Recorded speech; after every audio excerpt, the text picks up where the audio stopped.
இந்த ட்விஸ்ட யாருமே எதிர்பார்க்கவே இல்ல. தேமுதிக இப்படி ஒரு முடிவு எடுத்திருக்காங்களா? சட்டசபை தேர்தலுக்கு இன்னும் 2 மாதம் மட்டும் தான் இருக்கு. இந்த நிலையில தேமுதிக கூட்டணி நிலைப்பாடு குறித்து கேள்வி எழுந்துட்டே இருந்துச்சு. ஜனவரி 2வது வாரத்திலேயே தேமுதிக கூட்டணி நிலைப்பாட்டை அறிவிப்போம் அப்படின்னு சொன்ன நிலையில இப்ப பிரேமலதா விஜயகாந்த் அவர்கள் திடீர்னு ஒரு முடிவு எடுத்திருக்காங்க. திமுக அதிமுக 2 கட்சிகளுடனும் தேமுதிக கூட்டணி பேச்சுவார்த்தை நடத்தினாங்க.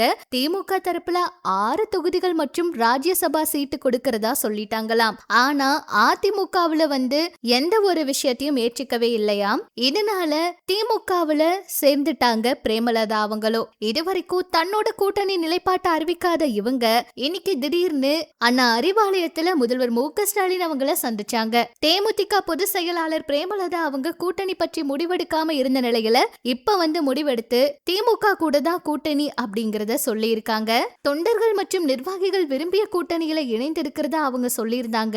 தொகுதி பங்கீடு குறித்து முழு முடிவு எடுக்க இருக்காங்களாம். அதனை முதலமைச்சர் மு.க. ஸ்டாலின் அவர்கள் சீக்கிரமா அறிவிப்பாங்கன்னு சொல்லியிருக்காங்க. தேமுதிக அதிமுக கூட்டணியில இருந்து கடைசி நேரத்துல திமுக கூட்டணியில இணைந்தது இதுதான் முதன்முறையா இருக்கு. முதன்முறையா திமுக கூட்டணியில இவங்க இணைஞ்சிருக்கிறது பல எதிர்பார்ப்பையும் ஏற்படுத்தி இருக்கு.